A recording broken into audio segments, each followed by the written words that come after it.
If someone told me a year ago that my husband would be dead and I'd be the villain in his mother's church gossip chain, I would have laughed. Not because I thought life was perfect. It wasn't. But because I had done everything I could to hold this family together. I was the glue, the net, the one who made sure the bills were paid, the fridge was full, and the kids never saw how much I cried in the shower. My name is Amy. I'm 46. I have 2 daughters. Hannah is 17. Emily is 15. They're my entire world. And right now, they're the reason I haven't completely lost my mind. You see, my husband, Daniel, died in a car accident last year. Sudden, violent. The kind of death that gives you no warning. One minute he was alive, driving back from some out-of-town trip with a woman named Brianna. The next, he was gone. Brianna, too. She died instantly. But that's not the part that shook our world. Not the way you might think. Brianna wasn't just some coworker or family friend. She was the woman he was cheating on me with. And in the back seat of that car, strapped into 2 little car seats, were Daniel and Brianna's sons, twin boys. 2 toddlers, left screaming in a wrecked SUV, crying for parents who would never come back. That's the real story. That's how the truth came out. My daughters and I didn't just lose a father. We were handed his secrets in a bloody, chaotic crash. We were already separated when he died. The divorce paperwork was sitting in a manila folder on my desk. We were supposed to go to mediation the following week. Daniel had moved out 6 months prior after I confronted him, or rather, after my daughters confronted me with proof. That's right, they found out. It was Hannah who first saw the messages on Daniel's iPad. Brianna had sent him photos, explicit ones, and messages that left no room for doubt. The most gut-wrenching part. Some of them were taken in our home, in my kitchen, on our couch. While I was working late to support this family, he was playing house with someone else. When Hannah showed me the messages, I froze. I remember her face so clearly. Pale, scared, like she was afraid I'd break. And maybe I did. Quietly, internally. But I nodded. I kissed her forehead. And I said, "Thank you for telling me." I didn't yell. I didn't scream. I simply packed a bag that night and told Daniel to leave. For once, he listened. Over the following months, the girls started therapy. I started unlearning the lies I had told myself for years. We settled into something like survival mode. Quiet dinners, school runs, shared tears on the bathroom floor. Daniel sent the occasional text, hollow apologies, vague promises to be better. But we knew it was too late. His betrayal wasn't just between us. He'd hurt our daughters, made them question what love was supposed to look like. And then, he died.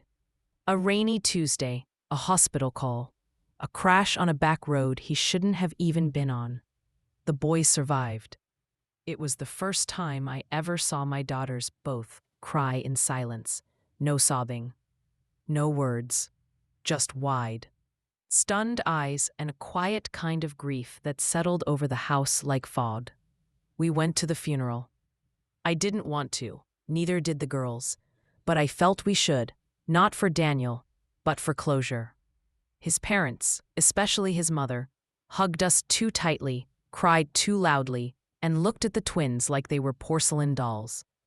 People whispered, side glances, murmurs about 2 families meeting under God's eye. I kept hearing the word surrogate. I thought I misheard at first.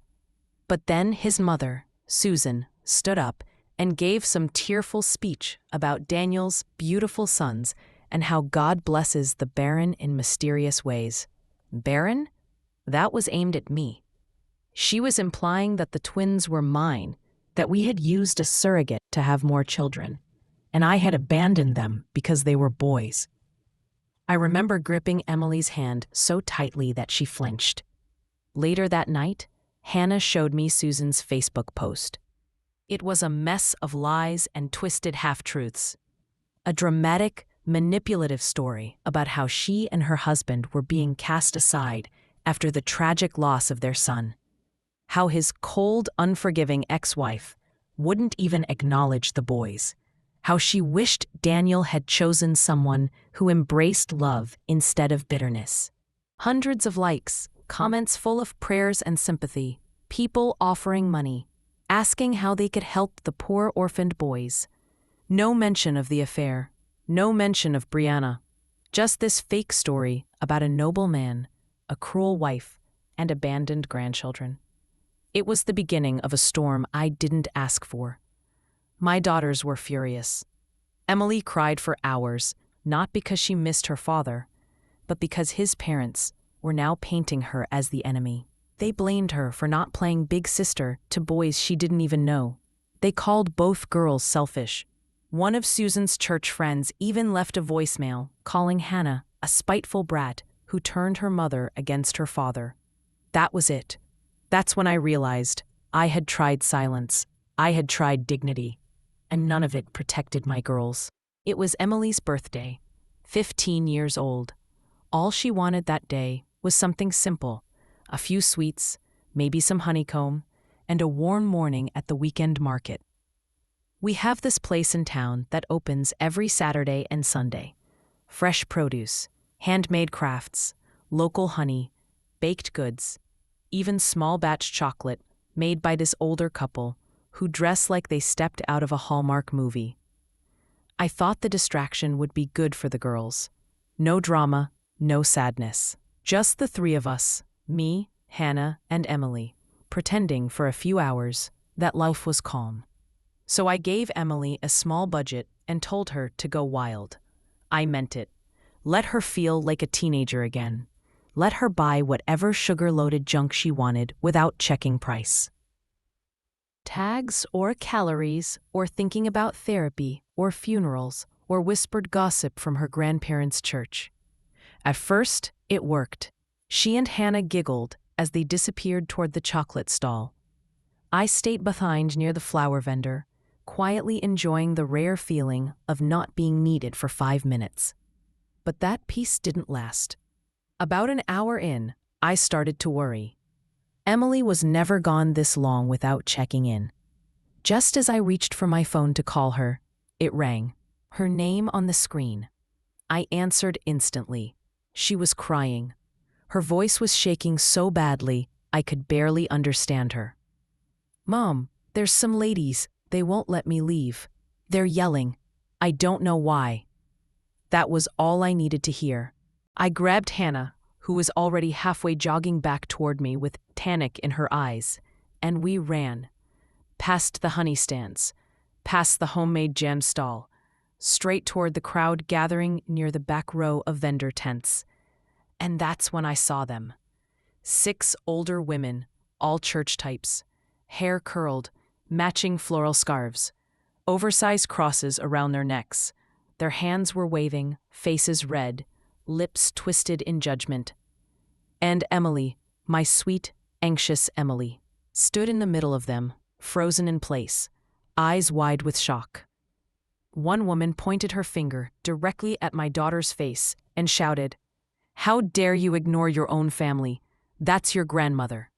Another added, "Your poor baby brothers need a big sister, not a heartless child who turns her back on them." I snapped. Not loudly, not dramatically, but with that kind of ice-cold, clear, terrifying calm that only a mother protecting her child can muster. I stepped between them and Emily. Told Hannah, "Grab her things, go to the car, now." They obeyed without a word. Then I turned to the women and looked each of them in the eye. "I don't care which version of your Bible told you this was okay," I said, voice low but firm. "But if you ever speak to my daughter again, any of you, I will make sure every person in this town knows exactly who you are." They blinked, but didn't back off. One of them, a woman I vaguely remembered from my ex-in-law's church, hissed, "You're setting a poor example. Christian women obey their husband's family, even in death. That's scripture." I blinked slowly. Then I said, still calmly, I'm not a Christian woman. I'm a mother. And right now, I'm your worst nightmare. Security arrived after that. Someone had called them. Maybe a vendor, maybe one of the women themselves, trying to paint me as the aggressor. But by then, it didn't matter. We were all asked to leave the market. The women walked behind us the entire way to the parking lot, muttering prayers and insults under their breath, like some coven of churchy hyenas. Hannah opened the car door. Emily climbed in without speaking. I got into the driver's seat, locked the doors, and took one deep breath before turning the ignition. We drove away in silence. That night, after the girls had gone to bed, I did something I hadn't done in months. I logged into Facebook. Not my main account. I'd abandoned that when the divorce rumors started. But the one I still had bookmarked for emergencies. I checked the church group. It was all there. My ex-mother-in-law, Susan, had posted a 10-paragraph monologue, a fabricated sob story, complete with pictures of the boys, quotes from scripture, and a carefully twisted version of our family history. She said I refused to support the twins, said I was cruel, vindictive, bitter, said her poor Daniel had died trying to make peace with me. She implied, without saying it directly, that I had known about the surrogate agreement and had rejected the boys because they were male. Like some monster from a dystopian novel, who throws away sons and keeps only daughters. And the worst part? The comments, the thoughts and prayers, this poor woman, the offers to help, even fundraising suggestions. I stared at the screen until my eyes blurred, and when I finally shut the laptop, I walked to the kitchen, poured a glass of water, and sat down in the dark. I didn't cry. I didn't scream. I just made a decision. After that market incident, I thought it couldn't get worse. But I was wrong. It wasn't just 6 angry women and some Facebook drama. It was a campaign. A full-scale attempt to rewrite history, while my daughters and I were still picking up the pieces. That night, after seeing Susan's post, I couldn't sleep. My head was buzzing with rage, not the kind you scream about, the cold kind. The kind that makes you feel like you're floating outside your own body, watching it all unfold, like a badly written TV drama. I knew her tactics. I knew how she could twist anything to suit her narrative. She had done it to me for years, in church circles, behind closed doors, during family dinners where she joked about how opinionated I was, how I wasn't as soft or spiritual as a proper wife should be. But this was different. She wasn't just tearing me down. She was attacking my daughters. She had turned grief into manipulation, loss into leverage, and she had a willing audience. The Facebook post had over 300 reactions. People shared prayers, Bible verses, and thoughtful comments that dripped with fake kindness. I can't imagine the pain of losing a son and watching your grandchildren be taken from you. Some people forget that family isn't optional, it's sacred. Praying for healing. God sees your pain, sister. And then there were the passive-aggressive ones. Maybe the girls are hurting and need space. I'm sure their hearts will turn back to love with the right influence. Sometimes bitterness is passed down. We should pray for all their hearts. Bitterness is passed down? You'd think I was some bitter witch poisoning my kids with hatred, when in reality, they were the ones carrying the truth. The truth was this: my husband cheated on me. He cheated while I was at work and raising his kids. His parents knew and encouraged it. And after he died, instead of apologizing or owning their part, they painted us as villains. They acted like the affair never happened. In fact, Susan's entire story made Brianna, the mistress, sound like a surrogate handpicked by God. She claimed we had agreed to use another woman to carry more children because Amy couldn't give Daniel the sons he dreamed of. That's how she justified it. That's how she explained 2 toddlers, who looked nothing like me, showed up out of nowhere, and were born to a woman no one had ever met. A fake surrogate story. A story she knew the church would eat up, because in their eyes, being barren was a tragedy. And rejecting children because they were boys, that was the sin of a broken, selfish woman. And it worked. They believed her. Because she cried louder. Because she quoted more scripture. Because she posted photos of the twins in matching suits at the funeral. But not a single photo of Hannah or Emily. Not a single mention of the girls who lost their father too. Who had been lied to, ignored, abandoned.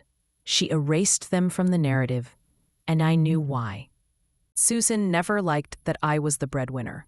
She didn't like that I had a career, that I spoke my mind, that I didn't defer to Daniel in public. She hated that I didn't join their church full-time, that I didn't sing in the choir or volunteer at the women's luncheons. And when Daniel started cheating, she didn't stop him. She encouraged it. I know this because I have the texts. One day, a few months after the separation started, Daniel left his old phone on the kitchen counter when he came by to pick up some things. I don't think he remembered it, still had his iCloud synced. I opened the messages. There it was, a full thread between him and his mom. She said, "I know Amy's hard to live with. She's cold.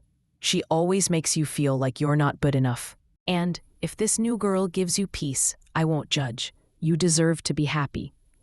Maybe it's God's way of blessing you in an unexpected way. And even worse, don't tell the girls. They're too sensitive. Amy will poison them against you." That message was dated 2 weeks before Hannah found the texts. 2 weeks before my daughter broke down in my bedroom, holding her father's iPad and asking, "What does this mean, Mom?" So no, Susan didn't deserve sympathy. She didn't deserve thoughts and prayers. She didn't deserve to weaponize her grief against my children. But I wasn't going to fight her online. I wasn't going to write a counter post or beg people to believe me. I had something better, something real. Evidence. I pulled out a binder from the closet, the one where I kept all my divorce files. I started organizing. Photos, screenshots, voicemails, emails from Dan's old accounts, the phone records showing late-night hotel calls, the receipts, the texts from Susan, and the worst one. The one where she messaged Hannah 2 days after Daniel died, saying, "If you hadn't told your mother about the affair, maybe your father would still be here." I printed everything. I wasn't exactly sure what I was going to do with it yet. But for the first time in months, I felt like I could breathe. They say revenge is a dish best served cold, but what they don't tell you is that it's also best served on high-quality glossy paper, slipped into leather binders, and quietly delivered to the back pew of a small-town church. That part, that's all me. After organizing the files that night, the texts, the emails, the photos, I sat down with my laptop and started making a list. Not a list of names, not even targets, just truths.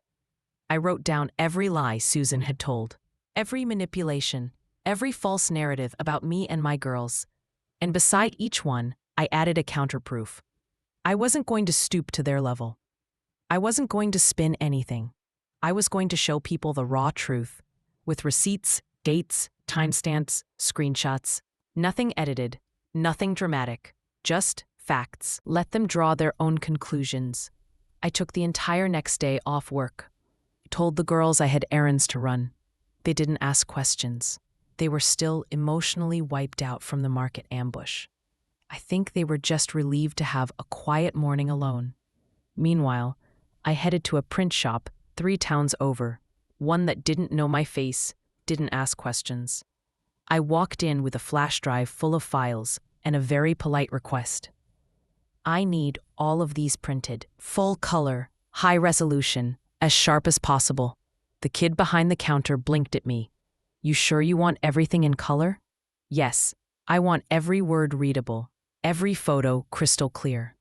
And then I paid extra. Thick paper, glossy finish. Lamination for the worst ones. You know, the kind of evidence that would make anyone gasp audibly in a quiet room. The cheating texts, front and center. Photos of Daniel and Brianna cuddled up in my house, highlighted. The messages from Susan calling my daughters manipulative and poisoned, in bold. The one blaming Hannah for her father's death, laminate it, put it in plastic. Frame it if you want. When I picked up the final stack, it was heavy. Not just physically, emotionally. It felt like carrying a decade of betrayal in my arms. But it also felt like power. For the first time since the funeral, I didn't feel like I was losing. I stopped at a stationery store on the way home, bought 6 identical binders, black leather, nothing flashy, professional, clean. The kind you'd use for a corporate presentation or a Bible study packet. I also bought white sheet dividers, tabs, and a small gold label maker. I wanted this to be organized, tactical, and, most of all, undeniable. That night, after the girls went to bed, I turned off all the lights, poured myself a glass of red wine, and sat at the dining table with the evidence. Page by page, I assembled the binders.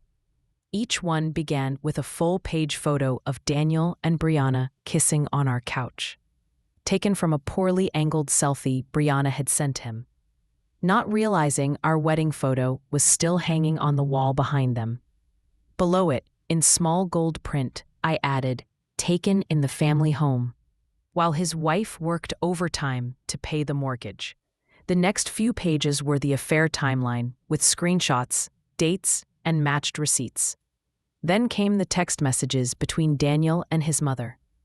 Then the private group chat between Susan and a few of her church friends, mocking me, accusing me of raising bitter women. Then the messages to Hannah.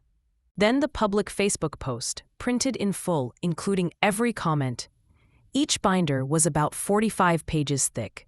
Every one of them ended with a simple note. Ask yourself, if this was your daughter, would you forgive the ones who did this to her? I created 6 copies, 6 complete truth packets, not for revenge, not to make a scene, just to set the record straight, to give people a mirror. Let them see what was really happening behind the prayers and praise hands. And God bless you, lies. And I knew exactly where to leave them. My ex-in-law's church had a small wooden desk in the back of the sanctuary, tucked beside the donation box and the basket of spare Bibles. It's where they kept hymn books for people who forgot theirs. No one monitored it. No one questioned what was placed there. If it looked spiritual, it was fair game. I'd been there many times. I knew the layout, the rhythm, the perfect time to blend in without drawing attention. I waited until the following Sunday, dressed plainly, no makeup, hoodie pulled over my head. I parked 3 blocks away and walked in like I belonged. In my arms, a tote bag with 6 binders. I walked up to the table, adjusted a few hymnals, and slipped the binders into the middle of the stack, one after another, clean, precise, like communion wafers for the nosy. Then I turned around and left, not a word spoken. The drive home felt lighter, not because I was proud, not because I expected applause, but because I had finally stopped defending myself in silence. I had let the truth speak. Now I just had to wait for it to be heard. I didn't attend the service that Sunday, didn't feel the need to witness it. I'd already played my part. Dropped the binders, walked away. Let the truth sit quietly, waiting to be discovered like a spiritual landmine in the middle of the hymn book pile. But I didn't have to be there to know what happened, because by 10:15 a.m., my phone was buzzing. The first message was from Joe, one of the only people from that church I still respected. "Amy, what did you do?" I stared at the screen for a moment, debating how to respond. Then I just typed, "Told the truth," in print. A minute later, he replied, "The sanctuary is chaos. Someone opened one during the first hymn. It spread like wildfire. People are mad." By the time the pastor stood to deliver his sermon, the congregation was already fractured into whispers. Some of them had the binders open right there on their laps. Others were hissing at each other, passing pages from pew to pew. A few older women walked out, red-faced, clutching their purses like someone had spit on the Lord himself. Joe said it was the most attention any Sunday service had gotten in months. And this wasn't just idle gossip. These people had proof in their hands. Photos, screenshots, printouts of private Facebook messages. The smiling faces of Daniel and Brianna, in my home, in my kitchen, printed in full color. The receipts, the texts, the timeline of the affair. The emails from Susan, her own words mocking me, gaslighting my girls. All of it, in binder format, delivered like holy scripture. At first, I thought people might call it fake, but Joe said once they saw the consistency, the names, the phone numbers, the timestamps, they knew. Especially the final page. The one where Susan had blamed Hannah, a grieving 17-year-old, for her father's death. That page hit hardest. Joe said someone read it out loud to their row and gasped so loud the choir actually stopped warming up mid-verse. The Facebook group exploded before noon. Someone took photos of the binder pages and uploaded them with the caption, "If this is true, I feel sick." That post had over 200 comments in the first hour. People were stunned, not just at Daniel, but at Susan, at the fact that she had lied to everyone, covered up an affair, and publicly slandered her own granddaughters to protect her pride. Some people called for prayer. Others called for her removal from the church's women's committee. One comment read, "If she could lie to us about this, what else has she lied about?" And another, "We judged Amy without ever hearing her side. This is a shameful day for this church." Susan tried to control the narrative. She posted that afternoon, a frantic, poorly written rant, full of "I didn't know," and "we were misled," and "I'm grieving, don't attack me." But the damage was done. Screenshots of her messages were circulating. Her own words had betrayed her. The best part? She had the audacity to claim the binders were fabricated. But then someone replied with a photo of her Facebook post from months ago, thanking God's surrogate for blessing their family with twin boys. Word for word, the same lie she told the church about me being barren. By Monday, people were dropping off letters at my door. No notes from Susan, of course, but from others, people who believed her, who judged me, who now saw what was really happening. One woman, Marianne, sent a handwritten apology with a box of homemade muffins.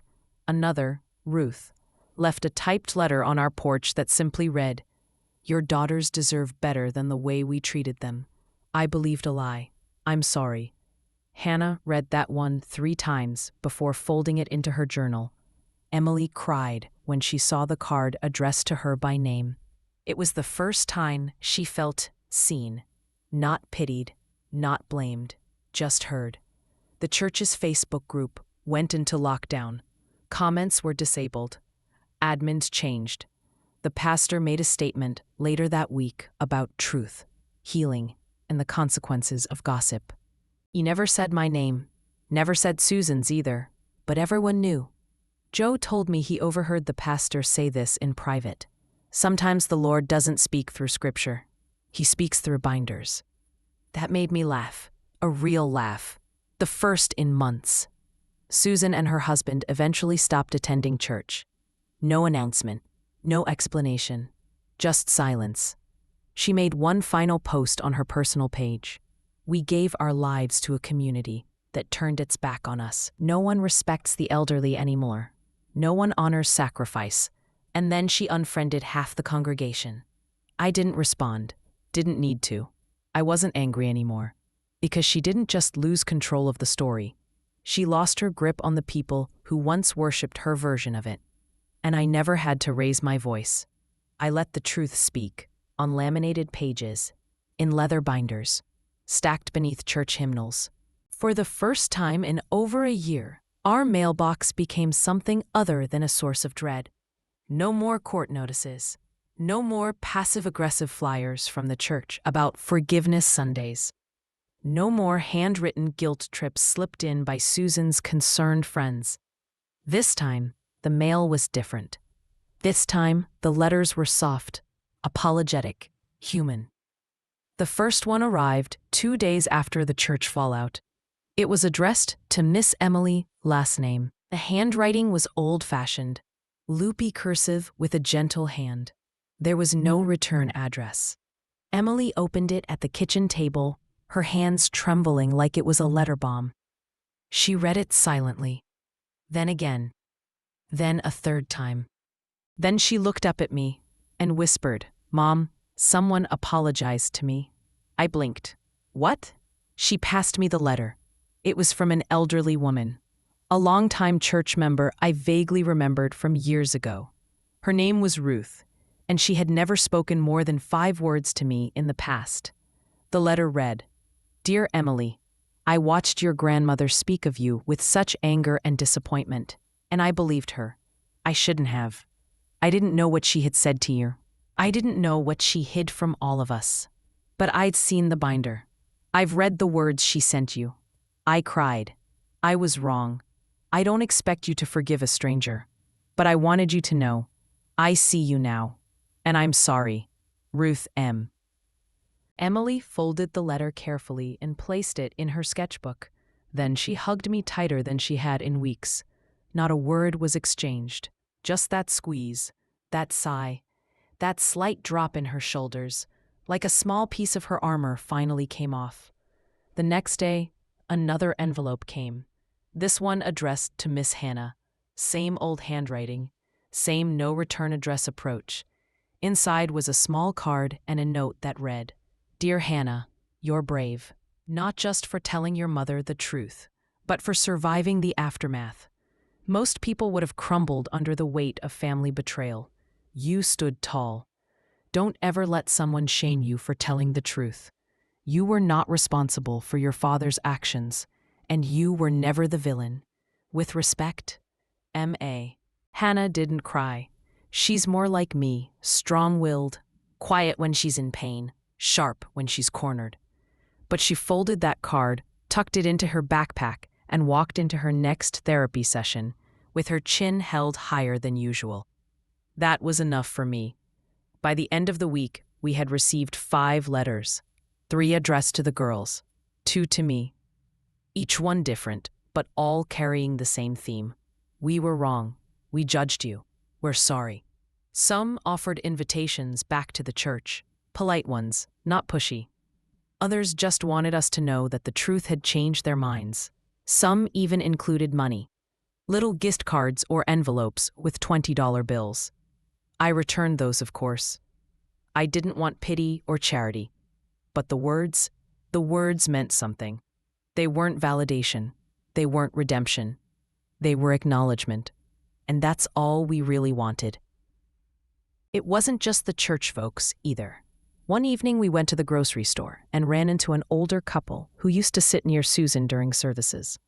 They approached us slowly, cautiously, as if waiting for permission.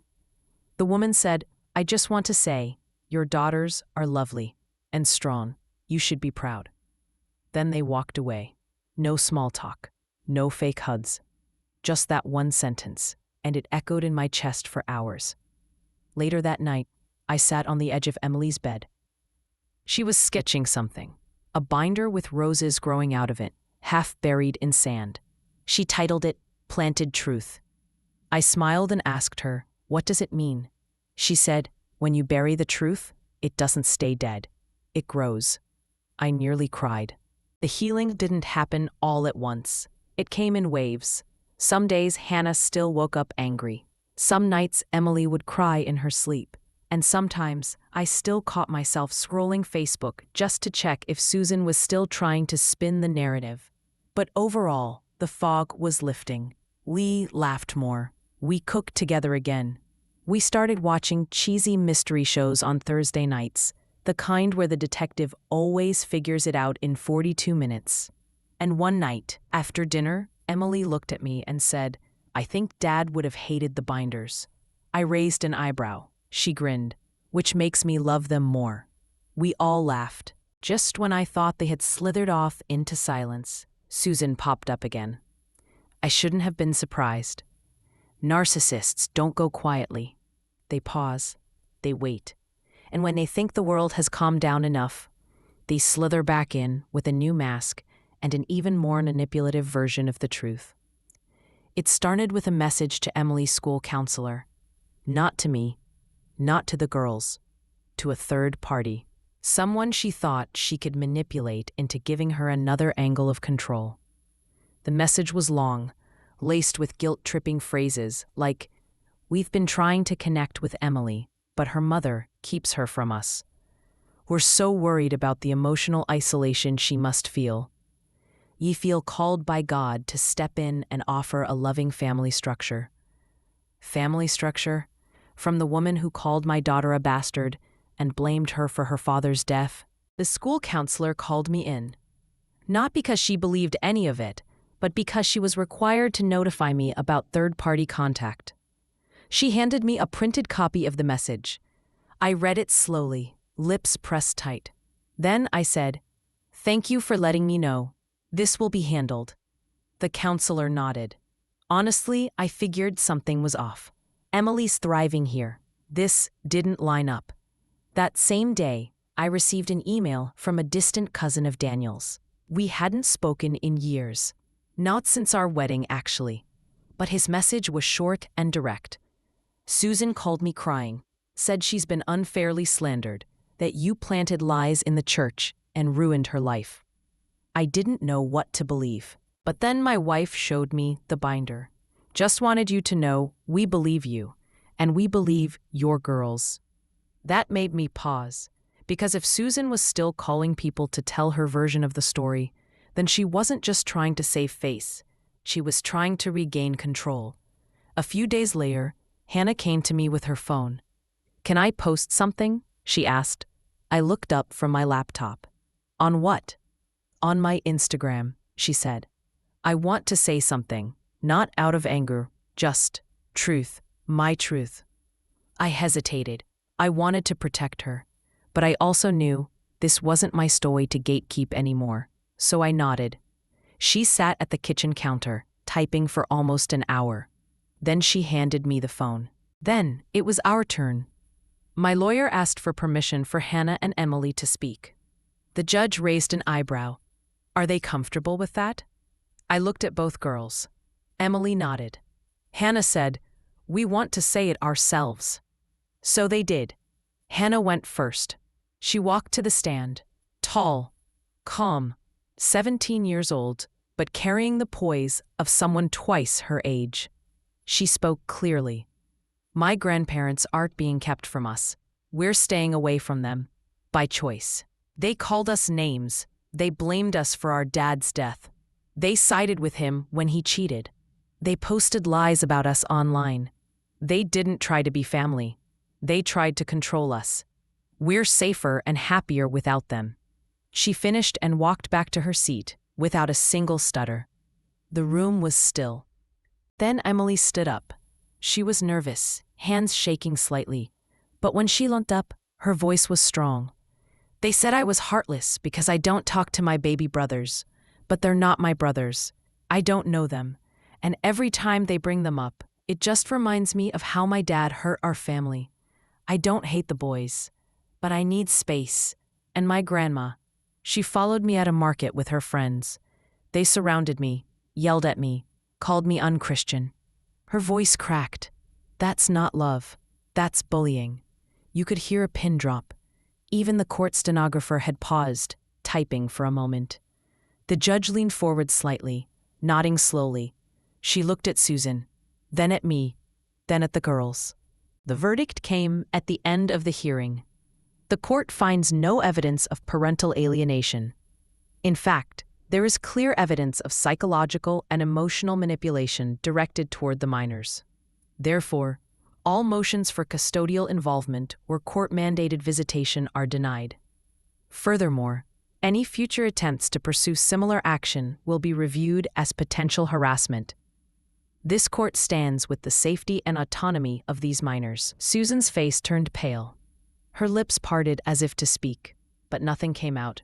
Her husband, who hadn't said a word all day, finally placed a hand on her shoulder and gave her the tiniest shake of the head.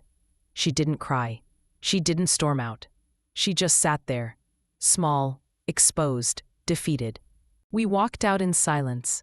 When we got to the parking lot, Hannah turned to me and said, "It's over." I asked, "How do you feel?" She exhaled, like I just exhaled for the first time in 2 years. That night, we ordered Chinese food, watched a dumb movie with a talking dog, laughed like kids again, and for the first time in forever, there was no tension, no dread, no one watching our house, no one sending letters, just peace. It's strange how silence can feel so loud when you're used to living inside a storm. For months, our home had been filled with tension, not screaming, not chaos, but something heavier, an undercurrent, like we were always bracing for the next wave, the next call, the next letter, the next unexpected knock on the door. But after court, that noise just stopped. No one showed up, no one emailed. Susan went quiet, the church went quieter, and suddenly, the silence wasn't frightening anymore. It was healing. The first thing I noticed was how the girls moved. They used to walk through the house like shadows, quick, quiet, uncertain. Now I could hear their footsteps again. Hannah would blast music while brushing her teeth. Emily danced in the kitchen while stirring her tea. Laughter started to fill the gaps where worry used to live. The house felt alive again. One afternoon, Emily painted the hallway wall. Not a mural. Just this soft little patch of culling she said made the hallway less boring. She didn't ask permission. She just did it. And I let her. Because that's what healing looks like sometimes. Reclaiming the space around you, making it yours again. I started sleeping through the night. No more 3 a.m. scrolls through Facebook. No more rereading Susan's twisted posts or replaying old voicemails. I stopped checking the church group entirely. Unfollowed, logged out, deleted the bookmarks. I let that chapter rot where it belonged, in the past. Therapy continued. Not every session was a breakthrough. Some were quiet, some were heavy. But every week we showed up. Emily once said therapy felt like taking a deep breath in a place where the air doesn't hurt.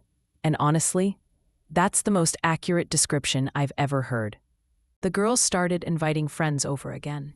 At first it was just study groups, then game nights, movie nights, pizza on the couch while they yelled at reality shows.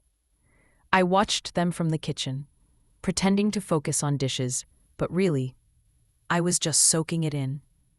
The normalcy, the peace, the freedom they deserved. One evening, Hannah stayed up late to help Emily with a school project. I was about to remind them it was getting late. Old habits die hard. But then I heard them laugh. Not a forced laugh, not the polite kind, the real kind. The kind that bubbles up from somewhere deep and innocent. The kind I thought we'd lost. So I didn't say anything, just smiled, turned off the lights, and let them have that moment.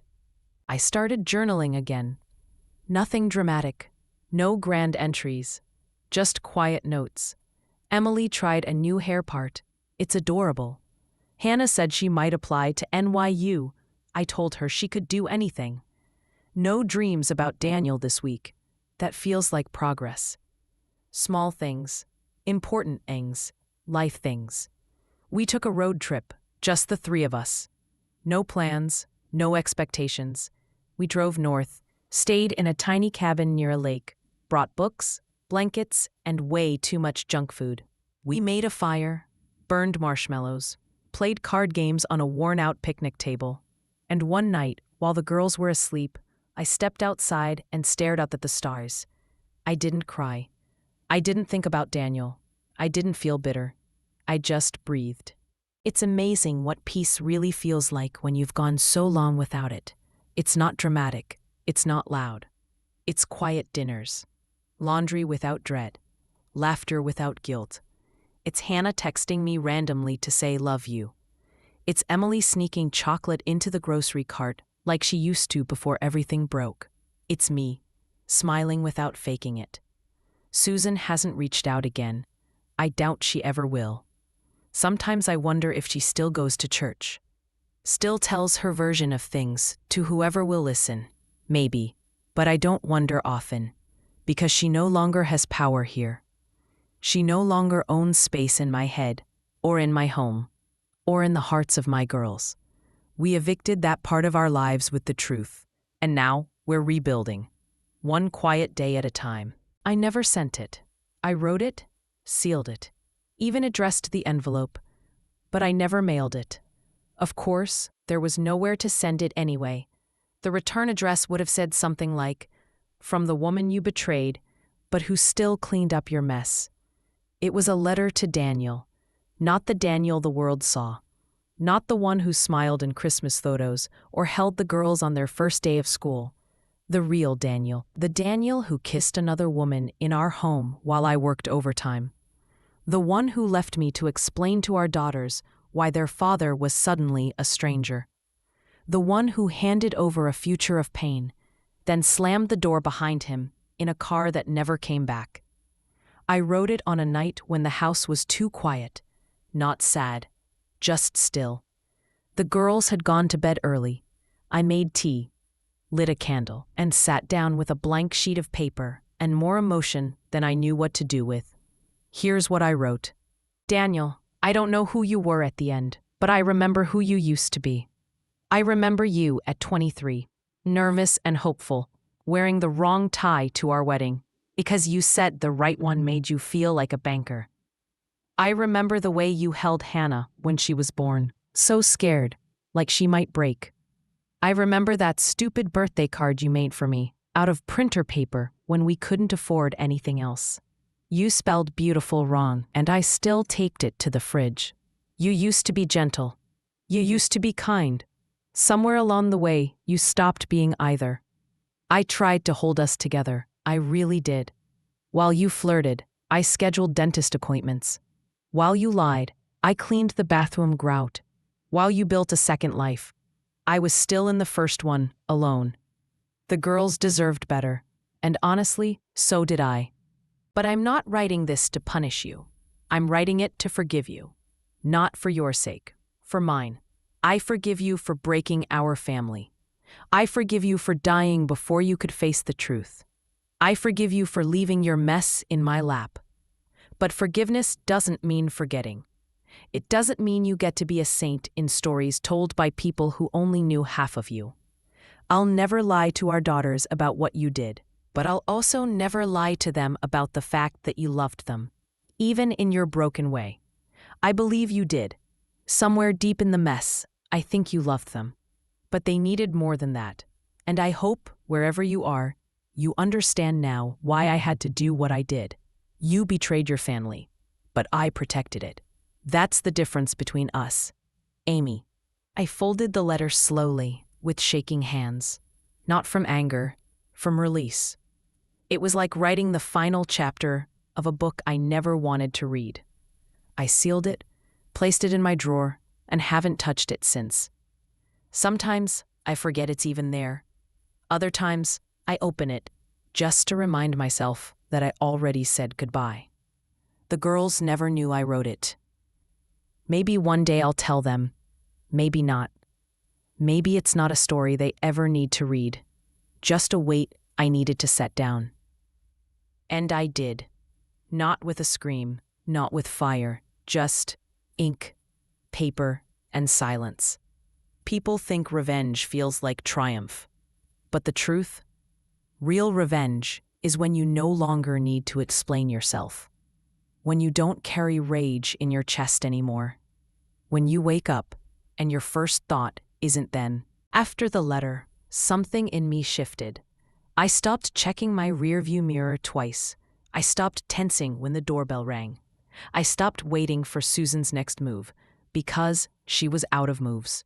Because Daniel was gone. And I had already done the hardest thing anyone can do. I survived the betrayal. And I didn't become bitter. I used to think being a mother meant being a shield, protect them, fix things, keep the house clean, keep the grades up, smile through everything, especially the hurt.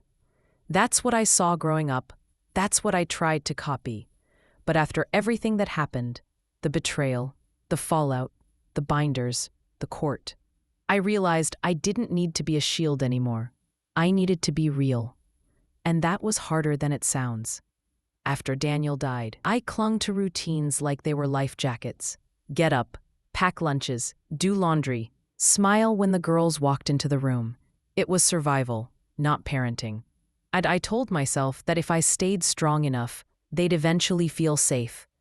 But strength without vulnerability, that's just a mask.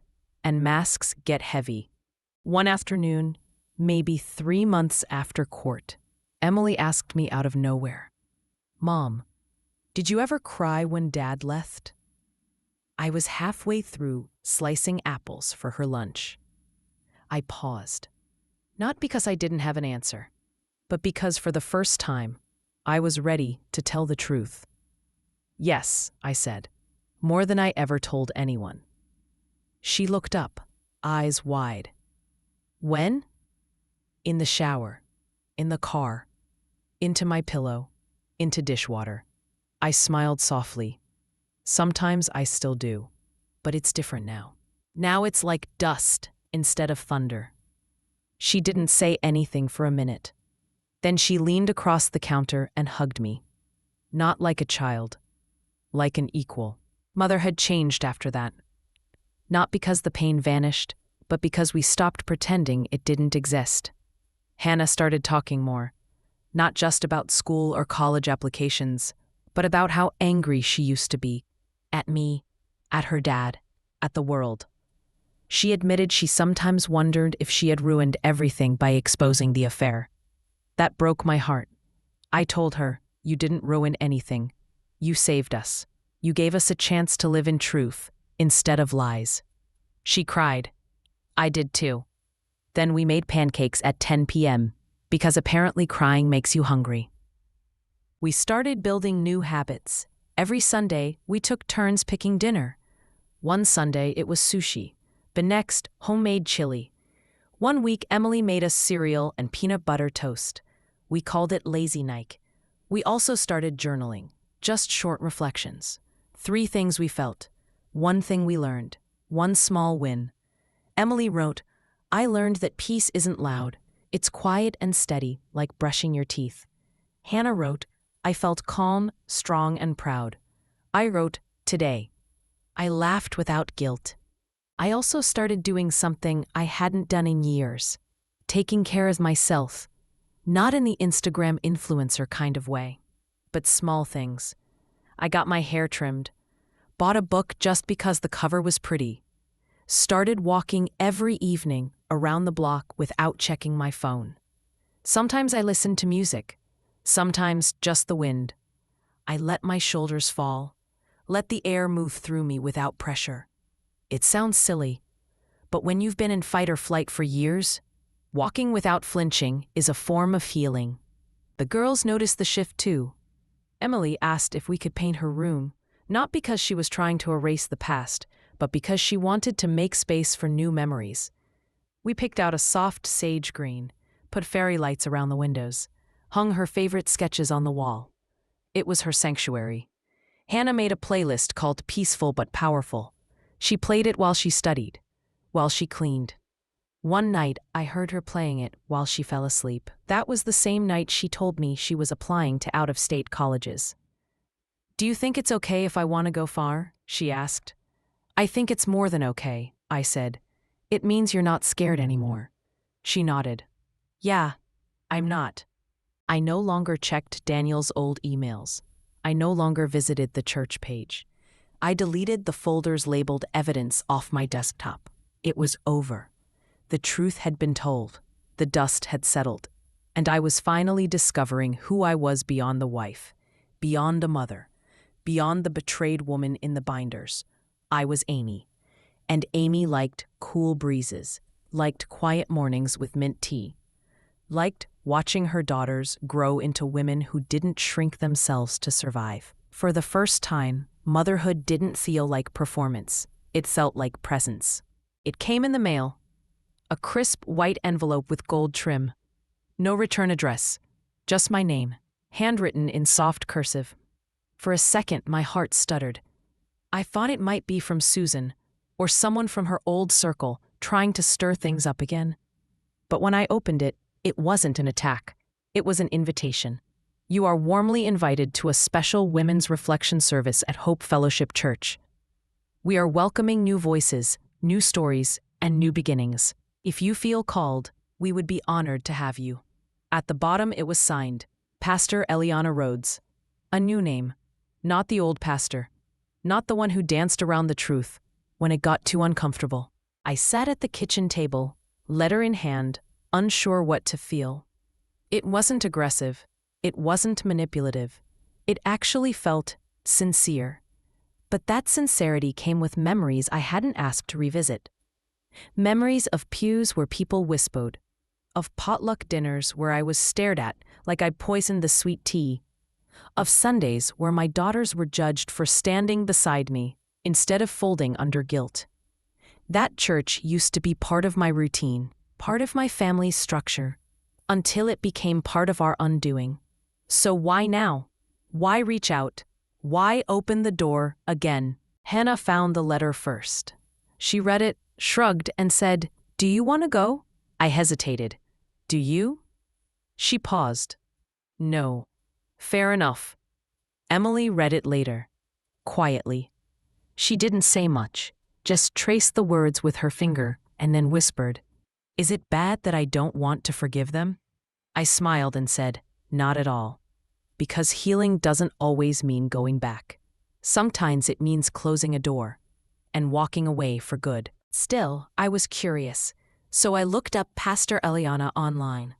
She was young, maybe late 30s, soft-spoken, a degree in theology, a few interviews about modern grace and truth-telling as worship. She seemed different, like someone who meant what she said. I didn't go to the service, but I did write her a letter. Not a bitter one, not angry, just honest. "Dear Pastor Eliana, thank you for the invitation. I appreciate your kindness, and I can feel your sincerity through your words. But this church, while once part of my life, became a place of deep trauma for me and my daughters. I won't rehash the past. I'm sure by now you've heard versions of it. But what matters is this. Sometimes, returning to a space isn't healing. It's reopening a wound. And I've spent too long stitching that wound closed to risk tearing it open again. I believe in grace. I believe in truth. I believe in moving forward, just not backwards. I wish you well in your ministry. Please keep doing what you're doing, creating space for voices like mine. But understand why mine needs to stay outside your walls. With respect, Amy." I mailed it the next day. No stamp of finality, no closure ceremony, just a boundary, a gentle one, a clear one. A week later, I received a reply. It was handwritten. "Dear Amy, your words were kind and brave. Thank you for your honesty. I don't expect you to come back, but if you ever need a seat at a table, mine is always open.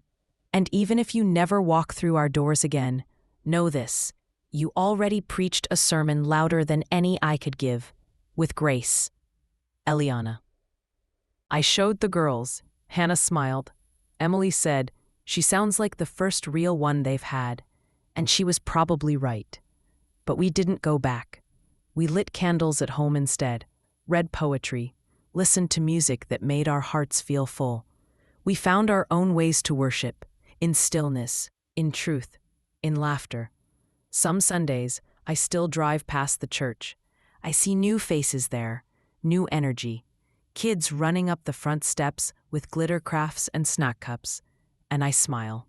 Not because I miss it, but because I no longer feel bitterness in my chest. Just distance, just peace. And that's the real kind of holy. Sometimes, late at night, when the house is silent and the girls are asleep, I find myself wondering about them. The boys. Daniel's sons. The ones he never told us about, until the accident made the truth impossible to ignore. They would be about 4 now, maybe a little older, preschool age, curious, asking big questions with tiny voices. And one day, those questions might include our names, mine, Hannah's, Emily's. I used to wonder if I'd ever see them again. If fate would throw us into the same grocery store aisle, or if someday they'd show up at my door, tall, confused, holding pieces of a story that never quite made sense. If they ever do, this is what I'll tell them. You were never a mistake. What happened between your parents was not your fault. You were born into something messy, something painful, something full of lies. But none of that makes you less loved. I'm not your mother. I'm not your enemy. I'm the woman who was married to your father before he met your mother. And I'm the mother of your sisters, the ones you've probably heard strange things about. I can't speak for what you've been told, but here's what I want you to know. Your father was two people. One was kind. He laughed loud, loved music, and made really bad pancakes on Saturdays. The other? He lied. He hid things. He broke trust in ways that left long, jagged cracks behind. I don't hate him. I just see him clearly. He made choices that hurt people. But he also made you. And that's something I could never be angry at. You're not the betrayal. You're not the shame. You're just you. And if you ever want to know more, I'll answer your questions. I won't sugarcoat it, but I'll never aim to hurt you either. Because you deserve truth. Not myths. Not pity. Not half stories told through clenched teeth. I hope you're safe. I hope you're growing. I hope the people raising you give you hugs when you're scared and hold your hand when you feel lost. And I hope you never feel like you have to choose between knowing your past and building your future. You carry your own light, even if it came from a shadow. I haven't told the girls about this imaginary conversation, not because I'm hiding anything, but because right now they need space. Space from the pain, space from the names, space from the memory of their dad turning into someone they didn't recognize. Hannah once asked, "What if the boys grow up to be like him?" I paused, then said, "Then I hope someone loves them enough to tell them the truth early, so they have a chance to choose differently." She nodded, didn't ask again. I think about Jenna sometimes, the cousin raising them. I wonder if she tells them stories, if she shows them photos of Brianna, if she answers their hard questions without flinching. I hope so. I hope she's the soft landing they deserve. And if they never come looking, that's okay too. Not every wound needs revisiting. Not every question leads to healing. But if someday their path crosses mine, or my daughter's, I hope we're ready. And I think we will be. Because Emily is stronger now. She no longer jumps when people ask about her last name. She no longer tears up when someone mentions the word siblings. She's building her own world, one that isn't defined by what was stolen from her, but what she's creating on her own. Hannah? She's got fire in her bones. She told me the other night she wants to major in psychology. I want to help people like us, she said. The ones who grew up inside lies and didn't know what real love felt like until they found it themselves. She'll change lives. I have no doubt. And me? I'm just here, watching them, rooting for them, being the kind of mother I wish I'd had when my world fell apart. Some days I still look over my shoulder, old habits, but most days I just look forward, toward peace, toward freedom, toward whatever comes next. And if two little boys ever knock on my door in 20 years, I'll open it with a calm heart and a clear voice. And I'll say, "Come in, sit down, let's talk. I have nothing to hide, and neither do you." If I could describe the last 2 years in one word, it would be this: truth. Not the glossy, safe kind people like to say at church. Not the kind written in scripted Facebook posts or whispered in prayer circles. I'm talking about the real kind, the uncomfortable kind. The kind that gets you kicked out of spaces that once called you family. The kind that sets you free. When my husband died, I wasn't free. I was drowning in what he left behind. Secrets, shame, silence. People told me to forgive, to rise above, to remember the good in him. But what they didn't understand is, when someone dies, you're still left holding the weight of what they did. And sometimes, the only way to survive is to speak the truth louder than the lie. I didn't seek revenge. I sought clarity. I made binders, not bonfires. I didn't scream. I didn't punch walls. I didn't throw plates. I gathered evidence. I exposed the rot. And then I let people see exactly what they had supported. Not to ruin reputations, to reclaim mine. And it worked. Not because I won. There were no trophies, no applause. But my daughters laughed again. They slept through the night. They stopped blaming themselves. That's what winning looks like in real life. Not dramatic, just quiet, solid, unshakable. There are still scars. Certain smells remind me of him. Certain Bible verses trigger memories of those Sunday mornings where I smiled with clenched teeth. But scars aren't ugly. They're reminders of what you've walked through. I used to think silence made me strong. Now I know, telling the truth did. To every woman watching this, the one holding a story inside her chest like a grenade she's afraid to pull the pin on, I see you. I was you. To every daughter who was told she was too emotional, too loud, or too bitter for speaking out, I hear you.